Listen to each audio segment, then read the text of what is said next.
अस्सलाम वालेकुम जी। उम्मीद करता हूँ आप सब खैरियत से होंगे। मैं इस वक्त मौजूद हूँ जंग में। ये जो इलाका है आरिफ वाला का इलाका है, चीचा वतनी।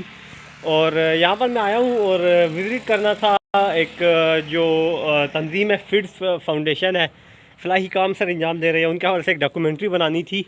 तो गुज़रते वक्त गाड़ी से नज़र पड़ी एक मस्जिद जो नज़र आई है मुझे खेतों के दरमियान।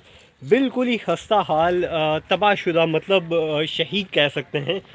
और यहाँ के आसपास आबादी तो है लेकिन मस्जिद बिल्कुल खाली पड़ी है, टूटी फूटी हुई है। और मतलब मुझे नहीं लगता यहाँ पे अंदर कोई नमाज़ पढ़ने भी आया आता होगा, क्योंकि ना कोई वो साउंड सिस्टम वाला, ना लाइट का कोई सिस्टम है, ना कोई कारपेट है। अंदर भी अगर देखे जाए तो ये जो जड़ी बूटियाँ और पौधे होते हैं ये जमे। ये जी मस्जिद का अंदरूनी हाल है, आप देखें। ये देखें, ये जब जहाँ वो इमाम साहब नमाज़ पढ़ाते होते हैं या खड़े होकर अजान दी जाती है, ये मस्जिद का अंदर से फ़र्श है। ये देखें आप, ये देखें बिल्कुल ही, मतलब मुझे नहीं लगता यहाँ पर कोई आता होगा या कुछ, क्योंकि जानवरों के निशान यहाँ पे पाँव के वो लगे हुए हैं। बैरूनी हिस्सा ये मस्जिद का है जी, ये आप देख सकते हैं। मतलब बिल्कुल ही तबाहशुदा है। बैक साइड से अगर मैं आपको दिखाऊं तो ये देखें जी।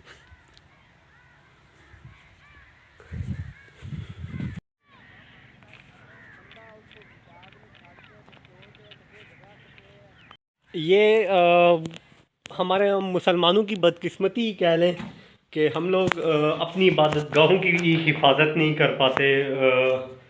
अल्लाह ही हमें हिदायत दे।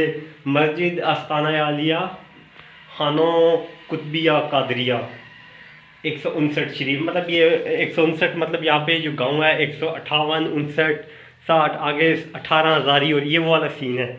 तो मस्जिद का बकायदा नेम लिखा हुआ है, लेकिन यहाँ की हालत आप देख सकते हैं।